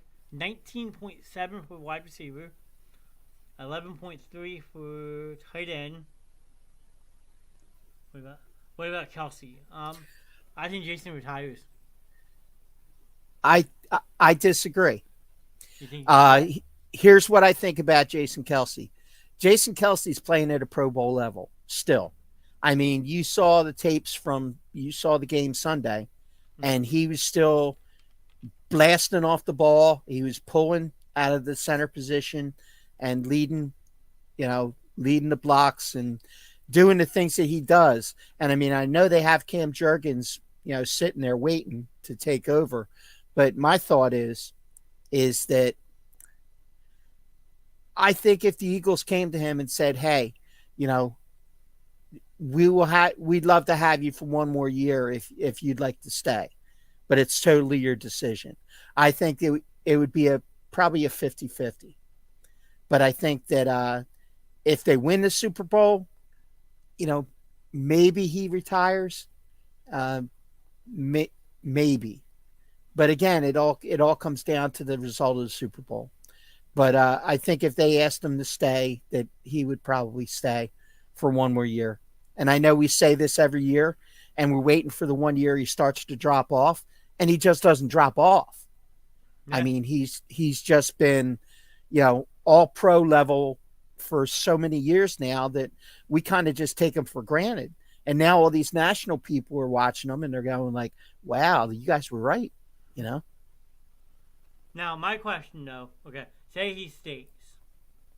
You have your starting left guard at free agent, Isaac Salamoa. Okay? You let him walk and maybe prepare Jurgens to be now your new left guard. No, I think you drafted a left guard or somebody that can play guard and tackle in the second round. And I've held that I wanted a D tackle in the first round to replace Fletch and to add to that rotation in case Sue and Joseph aren't back. Mm-hmm. They're going to need some help up front. And then I think in the second round you could pick up a top-notch offensive lineman that can play guard or tackle, which will help them all across the line, in case there's injuries. Yeah, I think, if I'm not mistaken, they have 2 second-round picks. We're going to look. So. Correct. I think so. I think they have 2 firsts and 2 seconds. Let's see. Or if it's a 1 second and a third, it's a high third from somebody else, from another team. What's the status on Lane? I mean, Lane's a beast. He's gonna have to get surgery no matter what. But I think he'll be ready for training camp. He played fine on Sunday. I mean, it's not like they were getting by him. He looked like he came out of it better than he came out of the game before, because you didn't see any shots of him, stepping gingerly or limping or anything, and that injury is pretty painful. But he seems to be playing through it okay for now. He will have the surgery, no doubt, after the season, but for the most part, I think that he'll be playing in the Super Bowl. That's for darn sure. There's no way you could keep him out. And then Gary's saying, when is his contract up? I think Lane's lasting at least another 2-3 years. Yeah, I think you're right. Let me check real quick. And then the Eagles have, as of right now, 6 draft picks: 2 1s, 1 2, a 3, and 2 7s. Okay. They traded a 4th round for Robert Quinn, which I don't think why we even made that trade now. Then they traded a 5th round pick, and there was 2 6th round picks in 24 for CJ Gardner-Johnson. So, and then next year they have, let's see. Next year they have 2 2s. So next year, as of now, Howie's looking at 1 1, 2 2s, a 3 4, 2 5s, and a 6. So they got some pretty deep. They have some definitely draft ammo if they wanted to try to make a trade and maybe move up in the second round. Yeah. To the top of the second round and maybe go after, like you said, one of those late first round offensive linemen who fought at the beginning of the second round. Yep. Exactly. And I think that's, if you're going to go into the draft, I mean, you got a nice solid nucleus right now. Now's the time to shore up your trenches. Yes. Because that's been the strength of your team, and you don't want to get to a point where you start ignoring that. So you got to replenish when you need to replenish. Now, my biggest thing is you basically say 2 weeks in a day to the end of the season, okay? And then you start the new year, the beginning of March. Do you try to lock up Javon Hargrave now, or do you wait? Actually, if they're able to lock up Hargrave, it's actually they'll save about $10 million on the cap, because of the way that his current contract is structured. So I'm almost definite that they're going to do that, because they'll actually save money. He'll actually it actually pay for him to come back. Oh, It'll I definitely hope he's back. it benefits the team for him to come back. Yes. Lane Johnson's signed through 2028. Gotcha. He's slated to make next year $6 million. He made 14 this year, and he's slated to make $6 million next year, and then $9 million. And it's a backloaded extension that he signed, where the 5 years that he signed for, it runs like $6 million, $9.5 million, $14.5 million, 18.3, and then $21 million in 2028. Wow. Which he's never going to get to. So, yeah. But each year he's also got a roster bonus that gets paid out automatically, which is approximately $1.25 million. Well, still it's pretty cheap. Yeah, so I mean his cap hit for the coming year is extremely low, because this is the last time that they got in cap trouble, when they had Carson leave and they had all that dead money, and these guys took really low salaries for this coming year in order to save the money that they needed to save with paying Carson's dead money off. Yeah, that was definitely a big cap hit when we traded him. But right, and these guys all took a hit for the team for 1 year, and they got it backloaded to the back end in guarantees and extended salaries. Well, that's why Howie's Howie. Is Brady gonna retire?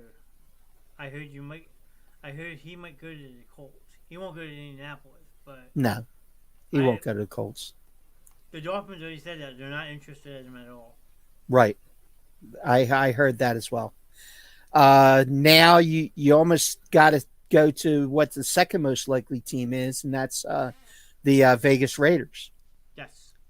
I mean, the Vegas Raiders have Devontae Adams. They've got Hunter Renfrow. They've got, a solid running back. They've got a lot of talent on that team. But the two things that they don't have is credibility and attendance. And I think that Tom Brady could help them with both.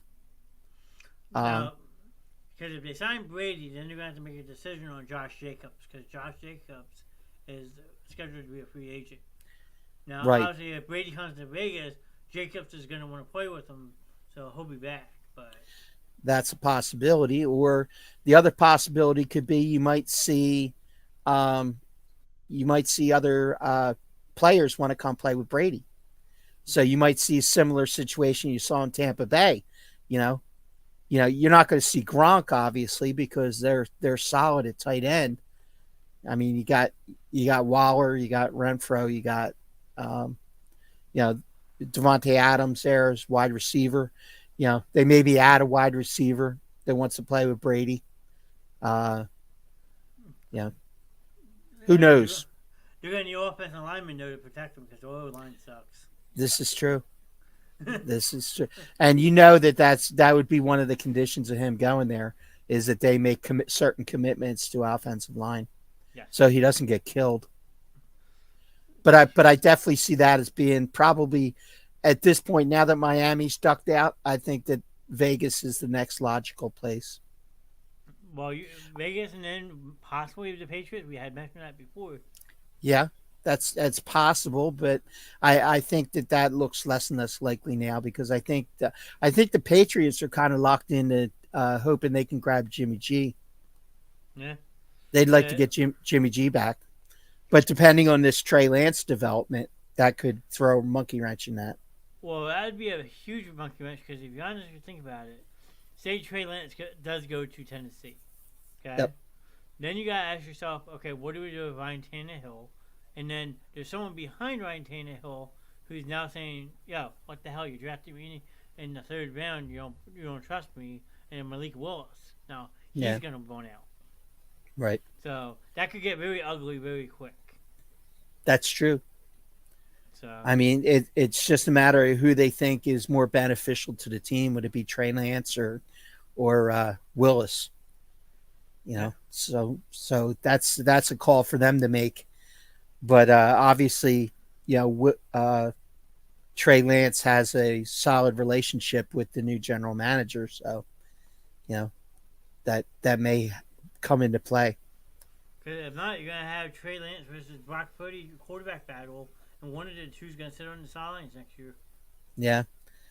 Well, and then one thing I don't mean to jump back, but there's something I wanted to mention about the upcoming game about the Super Bowl. I don't think we mentioned that, 3 of the top Kansas City wide receivers are injured. Yeah. I mean, Hardman's injured, Schuster's injured, and who's the other one? There's 3. Scatton. No, I don't think so. But there were 3 wide receivers on the injury report. Yeah. So that could come into play in the game. And I think they're also pretty banged up on the back end of the ball too, aren't they? Yeah. A lot of cornerbacks are nicked up on them too. Yeah. Their secondary is, quite frankly, they're not that great. I mean, they've shown flashes, but I think that there's definitely opportunities there with that. When we talk the preview show next week, I'm sure that'll be part of the conversation, but I wanted to make sure to mention that. Yeah. Oh, trust me, I'm going to go, pardon my language, but I'm going to go ape shit. You're going to probably see at least a 50 slide show. Oh, wow. And it's just going to, we're going to do like offensive line, defensive line matchup, defensive stuff. It's going to be crazy. So if you want to talk Super Bowl next week, make sure you're here. So, yeah. And I might also, if they want to, I'll talk with you off show about it. I know a lot of people who like talking football as well. So I was thinking maybe doing like a round table. If we want to have, say, 3 or 4 people jump in with us, we could have actually a really probably good debate. Yeah. I think that's a great idea. I mean, some of our regulars here have a lot of knowledge, and they would definitely be an addition to the show. So, why not just have because it's a special show, obviously leading into the biggest game in 5 years. Why not? Let's make it special. Yeah, I mean, I'm pretty sure. Look, 9 to 5:30, so we could probably even start earlier and push it maybe like 8 to 11 and do a 3-hour show if we wanted to. Yeah. Well, I mean, we're gonna have to jam a lot of information into one show. So we definitely we're only previewing one game, so there's a lot of focus that goes on every little aspect of what's coming up in that particular game. So, and I do have a amazing intro for it that you do not want to miss. So the second you see that this show goes live, click in and watch this intro. I spent numerous hours going through different ones, but I finally found one that I am super pumped about for next week. I think I sent it to you already. Yeah, I got it. Yeah, it was good. It was really good. I will say it is a minute long, but it's worth the watch. Yep. And also, if you don't catch it live, you could always go back on replay and watch it on YouTube. That is true. Or Facebook or wherever we rewatch things, because I do want to thank everybody who's going back and catching the show. If you didn't catch it live and you're catching it recorded, awesome. The views are the views, man. I'll tell you, we just want to continue to grow and provide you guys with an entertaining show. Hopefully we all learn something along the way. I know I do every week, because some of you guys in the chat are very, very knowledgeable, and, you add a lot to the show, and we appreciate it. Yeah. I don't know if I bothered you with it because you were away, but I shouldn't say this out loud, but I had to take a step back last night and ask for a second set of eyes. Since you want to talk about people going back and watching shows. Okay. My show from last Friday night, I looked last night, I was completely blown away, had 54 views on YouTube. Okay. And as of this morning, on YouTube alone, it was up to 64. Nice. So, if people are on YouTube watching, if you're going back and watching, way to give a man a heart attack. I mean, I had to text 3 separate people last night to make sure I wasn't seeing things wrong. So. Yeah, I mean, I honestly, I check the views, and I'll see that maybe on a Monday night we have maybe, whatever the number is, but then by like Wednesday it's doubled. Mm-hmm. And it's just, it's just people that can't make it on Monday, but they still want to come in and check out what was going on. We appreciate it. We definitely appreciate your support. Yeah. Continue to spread the word. Continue to share it and spread it on. Get everybody on YouTube to like and subscribe. That way they're alerted when we go live, so they know to tune in to some of our great programming that we've added during the rest of the week as well. Yeah, I mean, same on Twitch. I mean, I know not everybody knows what Twitch is, but like we're getting followers on there too. We're up to 43 followers on Twitch. A couple more, I can start adding ads to the video. So, thanks, Gary. We appreciate you, man. Yeah, Gary's a big supporter. Curtis, I'm sure is subscribed on our 3. You got Ken in here a lot. Matt, the other Ken, and we have Kevin. We could list everybody that's in here all the time that's supporting us, but I mean that would be a long list because we have a lot of great supporters. So yeah, well, I mean, I'll do the month recap tomorrow after tomorrow's show. Yep. And like just break down the whole month from like how many followers we gained, all the views and stuff. Cause I'll show you. I'm keeping track. Don't mind my writing, but. According to my count, we still only have 1 Canadian. So 1 Canadian, but we also have 3 or 4 Filipino. I mean, I saw one from India. So yeah, you two guys are very knowledgeable. It's a very great show to watch. That's coming from your Canadian. He heard you. Thanks, Curtis. And if we need help on hockey, so we always defer to you for that.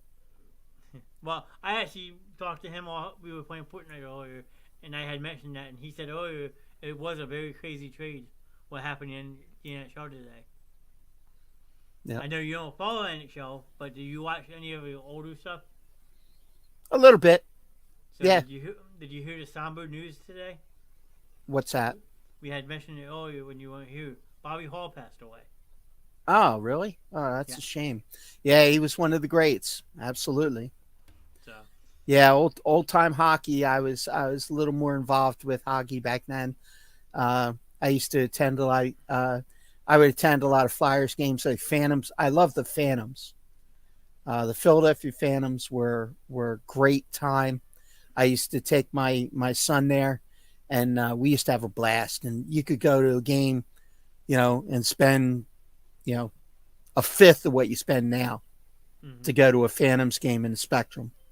So that was a great time. Because Bobby Hall is going with prayer hands and a heart. Yeah. Yes. Yeah, he was one of the greats. Absolutely. So I mean, I had mentioned that he played for a while, and his son Brett took over the reins. Yep. And once Brett won the Cup with Dallas in 2002, you never really heard from him again. Yeah. He played maybe 1 or 2 years in Detroit trying to chase another cup, but I don't think he ever won it again. No, I don't think so. But yeah, I mean, I think that's pretty much it for tonight, though. Okay, unless anybody else in the chat's got anything that they wanted to talk about. Yeah, I mean, yeah. If not, I'd just thank everyone who liked the stream tonight. We had You guys help me get through the night while I'm here cleaning. Gary has he showed me a picture of him one night. He has earbuds in and he listens at work. So. Oh, nice. Well, at least he's not, putting his phone on the forklift in the grease Yeah. like our buddy Kevin. Kevin McGowan, only one of them. Yeah. And Curtis has persisted on this, especially on Facebook.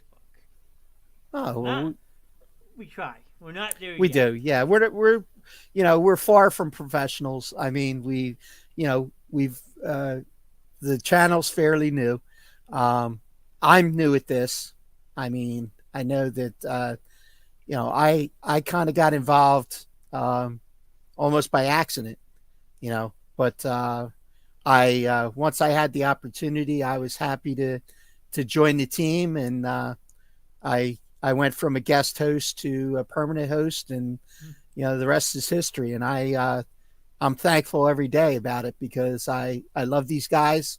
It's a great team of guys. They're very entertaining, and I think that we're on to something here. So I just want to see it continue to grow. Yeah. Well, you should be thankful that we let you out of the closet, okay? Yeah. I'm not trying to give you PTSD. I'm sorry if I am, but if it wasn't for letting Ron out of the closet, we probably wouldn't be here. So. Yep. Exactly. Yeah. Good night, Ken. Thank you. We don't have to use professional. It's who we are. Very true statement. And you two guys are amazing. The show is amazing. Keep grinding. It's only going to get better and bigger. And I thank you. 100% agree to that. Yep. I don't care if people hate us, if we get spammed by people, oh, you guys suck and all that. It's not going to kill me. So, the haters are going to hate, and the people who appreciate what we're doing will outnumber them any day of the week. Absolutely. That's for sure. Tomorrow night we have entertainment night. That's going to be a crazy one. I know you'll probably be in chat for that one. We're doing adult story time. Oh, boy. Where we want the chat to chime in and tell us embarrassing stories of things that they maybe shouldn't have done. Oh, boy. There goes PG. We forgot out the window last week. PG is out right from the get. Yep. Then Wednesday, I have another streamer coming on. This one is King Uno ENT, short for entertainment. He's a good friend of mine. You sometimes see him in chat under the name Prince. Oh, okay. Yeah. He's going to come on and promote his show. Thursday night, as of now, we still have the Mike Russo show. None of us have heard from Mike. So, Mike, if you go back and watch this, we miss you. Hope all is well. Absolutely. Hope everything's okay, and we look forward to seeing you soon. And then Friday night, movie night this week, me and Andrew had talked about it. We're going to pick 5 actresses and 5 actors that we both like and talk about movies that we liked them in and disliked them in. So that'll be a nice back and forth conversation as well. Mm-hmm. So say I like Jim Carrey and you like Mel Gibson. I would name movies I like Jim Carrey in, and then you would say the same thing about Mel Gibson. But then we flip it and say what movies we don't like that person in as well. Oh man, I have to be in on that. I'll have to be in the chat on that one. That sounds like a lot of fun. That should be a lot of fun, and I'm definitely looking forward to that. So, but we had 9 reactions tonight. We had Ken Calhoun, my friend Val, Lalo dropped a like, Andrea, then Gary with the heart, my friend Joey, Gaming with Green with the double love, and Mr. Curtis was sharing his love as well. So awesome. We appreciate you guys. Yep, that's for sure. And we got 2 weeks to 2 weeks to build up the excitement for what should be a very, very entertaining Super Bowl. So, and there may be some surprises that we may discuss, and we'll see where it goes from there, because I have an idea that I want to float with John and see where it goes, and we'll go from there. But there may be more information to follow next Monday. Yeah, you got someone in the chat that popping in late, but we want to acknowledge them. So, hey Ken, how you doing? A little late to the party, Ken. We were all over the place tonight. Ron was nice enough to drop down the suitcases and jump on the computer. But All right, Gary, you be safe as well. Have a great night. We appreciate you. So, unless Ken wants to talk about something, I have nothing else for you there. In 6 weeks for pictures and catchers, yes. Yeah, absolutely. Well, you got, once the Super Bowl's over, you got to assume that it's going to turn to, starting to gear up for what should be a very successful Philly season. I mean, they've done some great work in the off season, and I think that we're starting off on a solid foot, even without Bryce. And I think there's going to be some excitement built around this team this year for sure. Yeah. Well, after the week after the Super Bowl, you have another Super Bowl, you might as well say as well. I know you probably don't watch it. I watch it from time to time. The Daytona 500. Yeah, I got to be honest. I'm not a big NASCAR fan. I do enjoy, occasionally making a right turn. So I get that a lot. I grew up in a NASCAR family, so I know NASCAR. That's actually how I learned my numbers. So yeah, I mean, I honestly probably the last time I was actually watching NASCAR, and it's kind of a weird story, but I was in Pittsburgh, Pennsylvania. I was living up there working for Hollywood Video, so you know how long ago it was. Yeah. So it was in the 90s, probably. And I was at a Buffalo Wild Wings, and I was waiting for a football game to come on. And prior to the football game, there was a NASCAR race, and they were showing the NASCAR race on the big screens. And there was what seemed to be a very innocent crash into the wall by a driver. And then 10 minutes later, we found out that there was a death. And that would have been the death of Dale Earnhardt. Dale Earnhardt. Dale crashed into the wall, and it looked inconsequential. And then they ended up pulling him out of the car, and 10 minutes later, there's an announcement on the air that he had passed away. Very tragic day, and then to hear the graphic details of that death, it's still like it's horrible to hear. Yeah. I mean, he was all about the safety of the cars, innovating new stuff. Like, he was the one that came up with the over-the-shoulder seatbelts. Right. At the end of the day, it's what killed him, because it ripped. Yeah. A lot of new technology came out of that tragedy. So Yep. Hans device. They saved other lives by the things that happened there. So. Yeah. So, and Ken, my golf game is fair. I did okay. I hit some great shots. I hit some horrible shots. Ken, he's being modest. He told me off air he shot an 18 on an 18-hole course.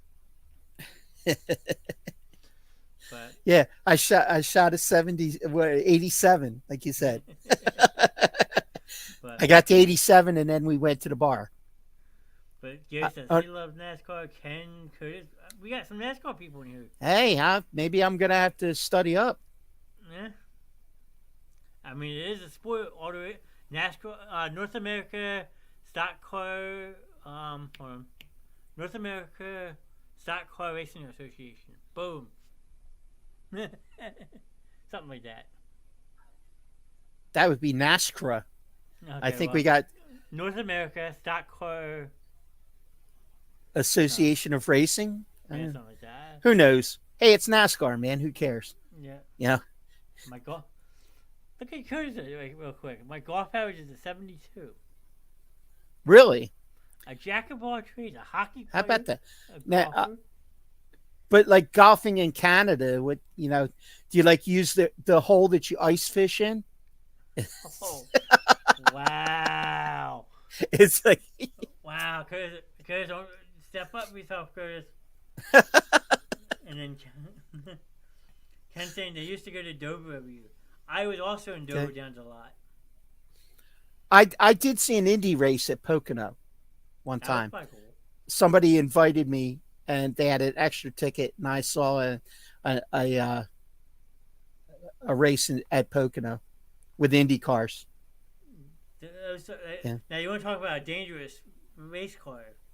Granted, they've changed those cars a lot, but they're really dangerous. yeah. I mean, I remember some of the wrecks you saw back in the day, and it was like, how did they survive that? You know?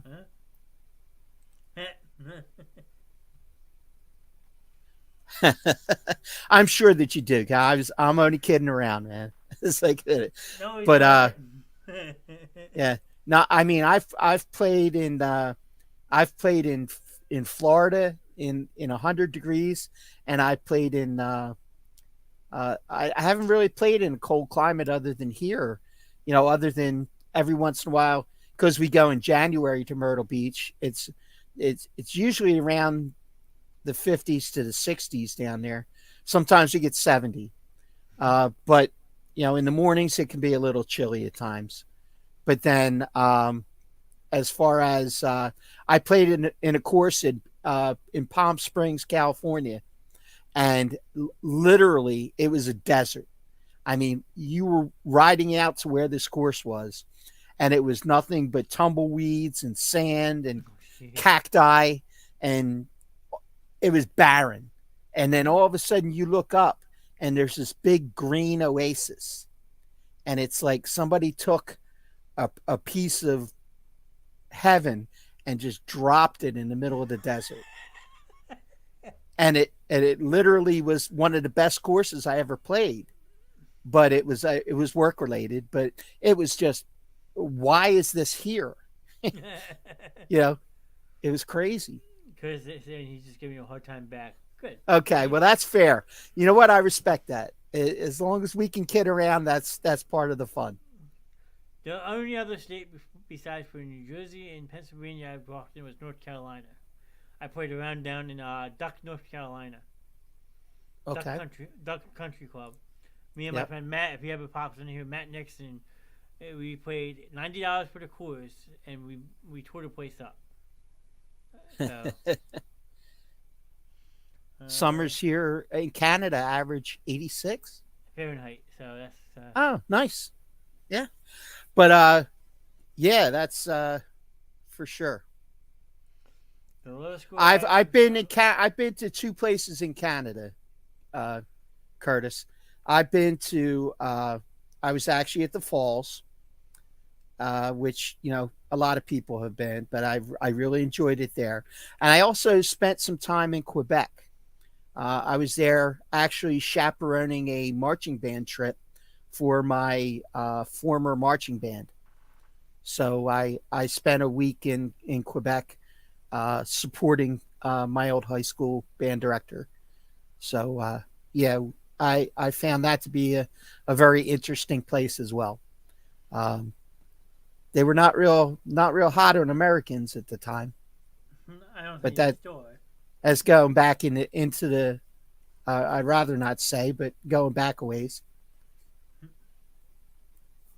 But there is some beautiful, beautiful places there. I couldn't imagine living there. That would be interesting. Well, But there was the one thing in that hotel that we were in, just to give you kind of the contrast, is that we were on like the 14th floor, or like the 12th or the 14th floor of this hotel. And there was an indoor pool, and it was heated. So you went into this indoor pool, and there was steam coming off of it and everything. And that was great. You swim in the pool, and you happen to go over to the side, and there was like a little glass door that you could actually go under and go underneath of. And when you came out on the other side, you were on the 14th floor of a hotel with ice and snow all around the outside of the pool, and you were outside. It was insane. I'm in a pool that has ice around it. If one guy tried to get out of the pool, and his foot almost froze to the ice. That's not good. Ken saying his lowest score is an 88 in Hilton Head, South Carolina. Yeah. Got me beat. My highest scoring, when we're scoring myself, I think my lowest score is like a 92. But when we play best ball, obviously we do a little better. So. And Chris, we have a beautiful course that goes through the mountains called Great Wolf. Nice. I'm gonna look that up. Yeah, I'm gonna look that up too. And my cousin, hey cousin, I've been hopping in and out of the show tonight, in between getting some grading done. Before I sign off, I wanted to say, good show, always fun to listen in. Thanks, Kels. We appreciate that. Appreciate the support. Yep. And that's the best thing. We have hot springs that's way up in the mountains. It's so awesome when it's snowing out. Yeah. Because Curtis was telling us, we were talking about the weather a little bit. It was negative 35 today, and they had 2 feet of snow. Oh, wow. Wow. And Tyler's back in the chat with a Fly Eagles Fly. Hey, Tyler. He might be one of the ones I try to see if he can join us next week. Awesome.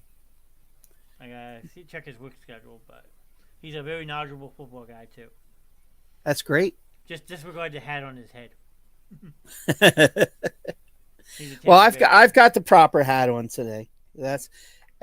Believe me, the entire weekend, anywhere we went, obviously we were.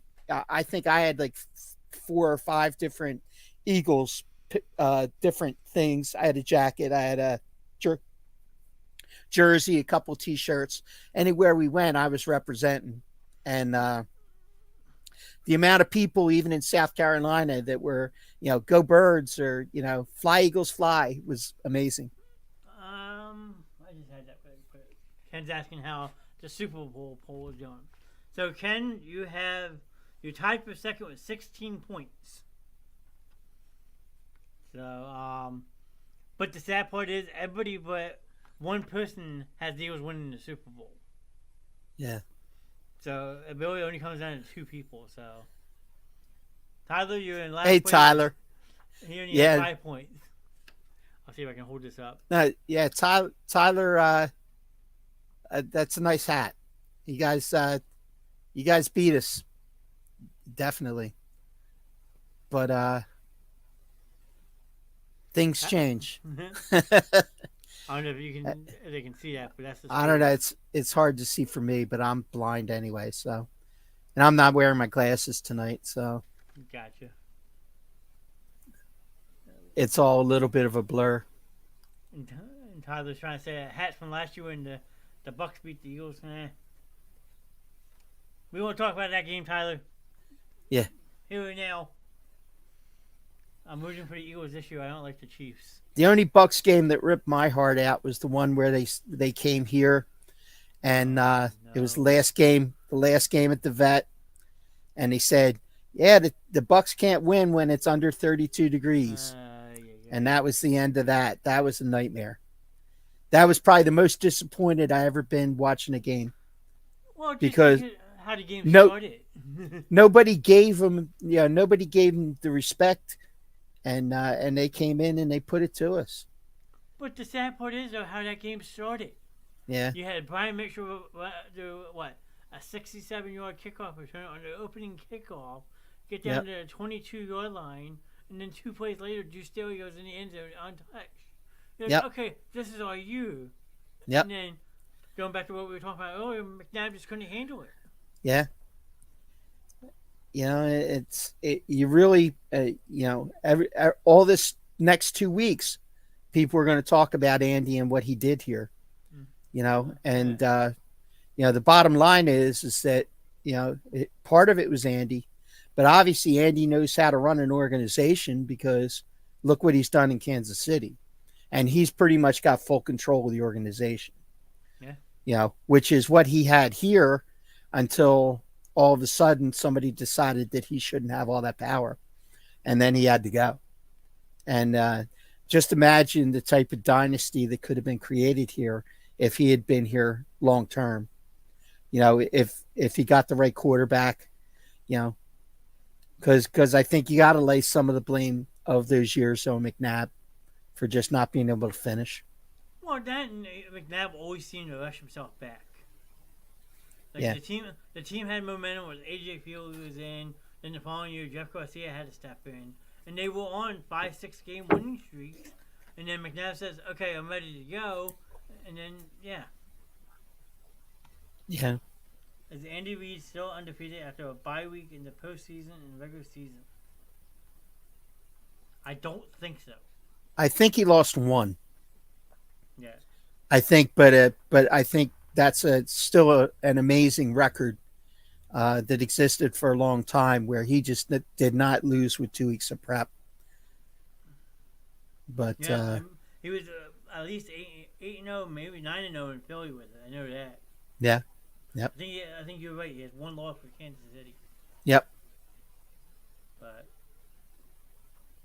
I mean, other than that, I think I'm ready to wrap it up. I don't know about you. Okay, man. I'm all good. Nah, I mean, we've been on 2 hours. Yeah. I haven't been on 2 hours, but I tried my best. Hey, I appreciate you stopping in. Yeah. Because literally, I ran in the door, set down my Krispy Kreme donuts that I have to bring back with me, or I'm not allowed back in the door. Drop them, and then I jumped right on and had a little technical difficulty, but we got it all straightened out. Yeah, well, do me a favor. Yeah. Keep those Krispy Kreme donuts away from me. Yeah. they're too sweet. Oh, that's good stuff, man. I love them. That's more power to you. It's a guilty pleasure that I have every now and then when I go down there. I definitely have to partake. In a Krispy Kreme, even though you can get them up here. I mean, there is one in Westmont. Yep. So that's it's the just one I've been to. It's the only one in this area now. For a while there were a few other ones, but then they came and went really fast because there was a big controversy with Krispy Kreme where they were selling franchises to people and representing the sales numbers, and they were way overestimating the sales numbers, and they had some people buy franchises and ended up tanking. Tyler agrees. Yeah, keep those Krispy Kreme away from me too. Well, I mean, how can you go wrong with a donut that's glazed and then iced and then filled with, unhealthy stuff? I mean, it's the perfect combination. Easy, less sugar. I mean, that's the only beef I have about them. They're just too damn sweet. Yeah. But yeah, we'll be live tomorrow night, entertainment night. So Ken, Tyler, if you guys have some bizarre stories that you would like to share, I know Morgan is going to try to roast me, which they did last week. If you didn't watch that one, go back and rewatch it. The last half hour was a John Knast roasting hour.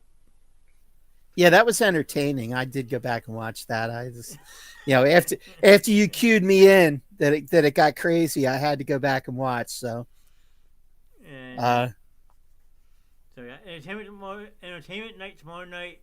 Video Game Mania with King Uno ENT, which is short for entertainment. On Wednesday, joining me in studio. Thursday, we had the Mike Russo show, and then Friday night movie night. So, 4 more opportunities to see us live this week. So, any support we get, we always love and appreciate. Well, you won't get to see me live. You get to see him live. I mean, you can jump in whenever you want. Oh, don't tell me that, because I'll be in there Friday night, because I love movies. So you're more than welcome. You know that. Okay. Oh, I could even bring you live doing that at the bowling alley. Oh, boy. Who wants to see Ron do a selfie talking on stream during a bowling alley? Oh, my God. People would look at you like you were weird. Yeah. Called a bowling alley show with Ron Tessing. But anything else you would like to say? No, I don't think so. Other than I want to thank you guys for stopping in. We appreciate you and all your support. And we look forward to talking to you again soon. Yeah. As for now, have a good night. See you guys.